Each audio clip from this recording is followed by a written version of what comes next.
the streets, I am the struggle. Yeah, I'm the struggle. I bleed the streets, I am the struggle. Yeah, I'm the street. I bleed the streets, I am the struggle. Play the cuts like peroxide, waiting to bubble. Still trapping with this rapping, yeah, I'm going in. Trying to murder everything, even the pad and pen. No witnesses, no survivors. Red Cross, Glock fire, hot lava, head lost.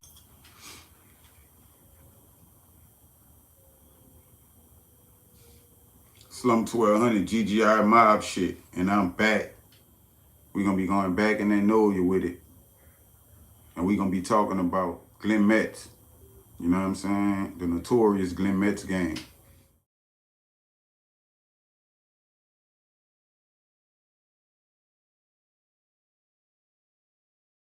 So this individual right here will be talked about a lot in the city too. This name will be spoken on a lot. And even in the late 90s and still into 2000s, his name's still relevant. You feel what I'm saying? Like for this when they come to the streets. You know what I'm saying? Glen Metz was always one of those figures that was spoken of when the name Sam Scully was spoke on.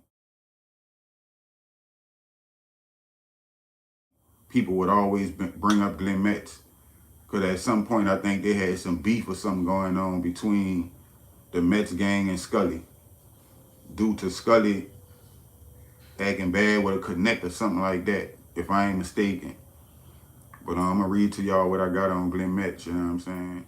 The Metz gang was a notorious drug ring founded by Glen Metz and his brother Cardell Jethro Metz. Glen Metz is currently serving life in prison from 1985 to mid-1992. The Metz gang distributed approximately 1,000 kilograms of cocaine in the New Orleans metropolitan area, and in furtherance of the conspiracy committed murders, attempt murders, and other violent crimes. In 1993, Metz, his wife, and several of his henchmen were convicted and charged in a 22-count indictment with various charges arising from a narcotics conspiracy. In 2016, President Barack Obama commuted the life sentence of Danielle Metz, wife of Glen Metz. Shout out to Miss Metz too. You did. She was released. She held it down. You feel me? Hi, my name is Danielle Metz. I'm from New Orleans, Louisiana. Tomorrow will be my second year of being home after serving 23 years and 8 months. And I was sentenced to 3 life sentences plus 20 years. Oof. First time non-violent offender. Never had a criminal history, never had a traffic ticket or anything. A drug charge? A drug charge, conspiracy. And I was like the only woman on my case with 10 men, me being the only woman. And I didn't know much about the judicial system coming out, going into prison.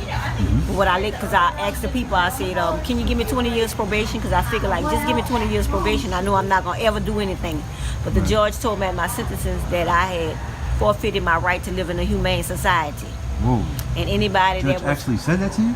The judge said that to me. I woke up to them words a lot of times in prison, toss and turn. I couldn't understand it. It's the United States of America versus Glen Metz. Glen Metz was the main organizer, supervisor, and manager of a group of individuals known as the Metz Organization. Members of the organization conspired to and in fact did distribute approximately 1,000 kilograms of cocaine in the New Orleans metropolitan area, and in furtherance of the conspiracy committed murders, attempt murders, and other violent crimes. On December 15, 1993, Metz was sentenced to life in prison after he was convicted by a grand jury of conspiracy to possess cocaine with the intent to distribute, conducting a continuing criminal enterprise, money laundering, possession with intent to distribute cocaine, and carrying and using a firearm in aid of racketeering. On August 14, 1995, the Fifth Circuit affirmed Metz's conviction on all counts except for the conspiracy charge, which was vacated because it was a lesser included offense of the CCE charge, of which Metz was also convicted. Metz's firearm conviction, in light of the Supreme Court decision in Bailey, although the decision had no impact on the life sentence Metz received for his CCE conviction. Since then, Metz has filed several unsuccessful post-conviction challenges to his conviction and his sentence, as well as a motion for compassionate release that was dismissed for failure to demonstrate administrative exhaustion. Metz is currently incarcerated at FCI Beaumont Medium.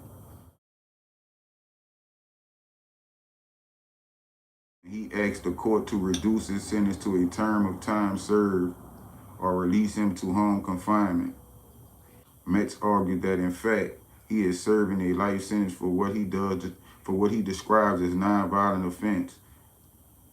And I wanted to say that, like, this man really was a nonviolent offender. And the things that they accused him of and said he done allegedly, really, they didn't even have enough evidence to convict this man or get this man all the time they gave him. You know what I'm saying? Let alone hold this man all that time when they had passed all these laws for nonviolent offenders. You feel what I'm saying? This man still sitting in jail. Like, come on, man.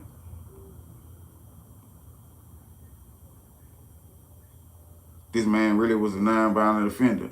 And I guarantee you, them 1,000 kilos that they saying they distributed, that's probably ghost dope. You feel me? That's just hearsay. That's what y'all saying. Y'all couldn't really prove that. You feel what I'm saying? Y'all didn't have 1,000 kilos on the table. You feel what I'm saying? Or this man ain't selling 1,000 kilos. Y'all saying he sold to none of y'all federal agents or none of y'all undercover agents. So make it make sense. You feel what I'm saying? Because a lot of them got caught up in that indictment. You feel me? And really still in jail. You feel me? Like, come on, man. From 93, man. A nonviolent offender still in jail. All the way from 1993 to now. Make it make sense. Metz argues that the factors as well as the absence of any danger he posed to others further support Mr. Metz's release. He argues, alluding to his disciplinary record, that he has been a model inmate and has been deterred from criminal conduct and the public will be safe. He adds that the fact he has served nearly 3 decades in prison adequately reflects the seriousness of the offense he committed. Finally, he claims that his extensive educational history shows that he has obtained the vocational training and correctional treatment indicated. Metz also argues that should the court disagree with him, it should still consider moving him to home confinement. Free Glen Metz, man. Free everybody that was caught up by that situation. You know what I'm saying? And I hope everything work out well for him, man. May the peace, mercy, and blessings of Allah be upon these souls. You feel me? Slum 1200 GGI Mob. Y'all get in that comment section. Make sure them notifications turned on. Hit that subscribe button. You know what I'm saying? Hit that like button. And check out the merch. GGI Mob shit. I'm on the block, yeah, I'm posted like what's that? Set jumping, fiends hollering out, what's that? Racks on racks, stacks on stacks, that's what's that?